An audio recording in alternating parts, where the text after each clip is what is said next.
ஒரு தடவையாவது இந்த செல்வ பிறந்த மதிப்புக்குரிய செல்வ பிறந்தகிட்டையோ மதிப்புக்குரிய நமது விடுதலை சிறுத்தை தலைவர் திருமாவளவங்கிட்டையோ போய் இல்லை உங்களை வச்சிருப்பாங்களா, இல்லை இருக்கிற தொகுதி உங்களுக்கு தர காங்கிரஸ் கட்சிக்கு ஏற்கனவே நெல்லை மாவட்டத்தில் இதுக்கெல்லாம் அவங்க பதில் சொல்லட்டும். நான் அதுக்கு பதில் சார் ஒரே ஒரு கேள்வி சார் சொல்லியிருக்காரு சார், உங்க பதில் என்ன, உங்க கருத்து என்ன சார்? தமிழகத்திற்கு பாரத பிரதமர் அவர்கள் இன்னைக்கு 4500 கோடி ரூபாய்க்கு மேலே இன்னைக்கு திட்டங்களை தந்திருக்காங்க. இந்த கடந்த 11 ஆண்டுகளில் மட்டும் கடந்த அவருடைய காங்கிரஸ் கூட்டணி ஆட்சி காலத்தை காட்டிலும் பல லட்சம் கோடி ரூபாய்க்கு மேல் அதிகமான திட்டங்களை தந்தவர் தான் நம்ம பாரத பிரதமர் நரேந்திர மோடி அவர்கள்.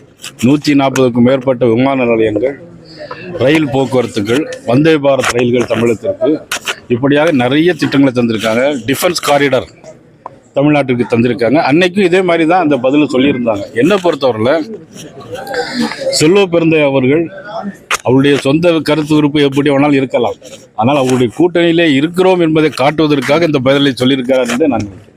பிரதமர் மோடி எலெக்ஷன் வரக்கூடிய நடவடிக்கைலாம் நடக்கிறதுனால இன்னும் அடிக்கடி தமிழ்நாட்டுக்கு வருவாங்கன்னு நம்ம அமைச்சர் ஏவா வேலுவும் ஒரு கருத்தை சொல்லியிருக்காரு சார். பாரத நரேந்திர மோடி அவர்கள் தமிழகத்துக்கு வருவது புதிதல்ல. ஏற்கனவே பல முறை இங்கே வந்திருக்கிறாங்க, பல திட்டங்களை துவங்குவதற்காக வந்திருக்கிறாங்க.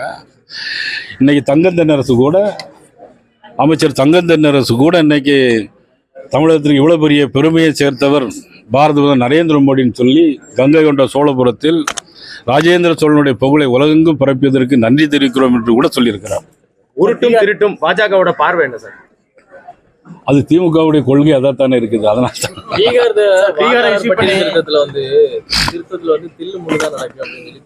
முதல்ல இவர் தமிழ்நாட்டை பற்றி கவலைப்படட்டும். பீகாரை பற்றி கவலைப்பட வேண்டிய அவசியம் நம்மளுடைய முதலமைச்சருக்கு தேவையில்லைன்னு நான் நினைக்கிறேன். ஒருவேளை கூட்டணி கட்சிகள் அங்கே இருக்கலாம், ஆனால் அதே நேரத்தில் அது ஒரு தேர்தல் ஆணையத்தினுடைய தனிப்பட்ட வெறுப்புகள் அல்ல, தேர்தல் ஆணையத்தினுடைய முடிவுகள். நெருப்பட விளையாடுங்கன்னு சொல்லியிருக்காரு சார். நெருப்பட விளையாடாதீங்கன்னு சொல்லி எச்சரிச்சிருக்காரு. அதுக்கு நம்ம ஒன்றும் சொல்ல முடியும். அவரு நெருப்பாக இருந்தால் நம்ம நினைச்ச முடியும். கூட்டணிக்கு எப்படி ஏதாவது ட்ரை பண்ணிட்டு இருக்கீங்களா? யாராவது வர வாய்ப்பு?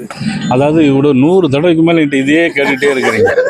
ஒரு தடவையாவது இந்த செல்வ பிறந்த மதிப்புக்குரிய செல்வ பிறந்தகிட்டையோ மதிப்புக்குரிய நமது விடுதலை சிறுத்தை தலைவர் திருமாவளவங்கிட்டையோ போய் நீங்கள் தொடர்ந்து இருக்கீங்களா, நீங்கள் மந்திரி சபையில் இடம் பெற போறீங்களா, இல்லை உங்களை வச்சிருப்பாங்களா, இல்லை இருக்கிற தொகுதி உங்களுக்கு தர காங்கிரஸ் கட்சிக்கு ஏற்கனவே நெல்லை மாவட்டத்தில் இருக்கக்கூடிய தொகுதியை தர போறாங்களா, தொகுதி மாற்றி கொடுக்க போறாங்களா, இதுக்கெல்லாம் அவங்க பதில் சொல்லட்டும். நான் அதுக்கு பதில் சொல்றேன். ஒரே ஒரு கேள்வி சார், சிறப்பு மதிய விருந்து சிறப்பு தகவல்கள் இருக்கா சார் பாஜக?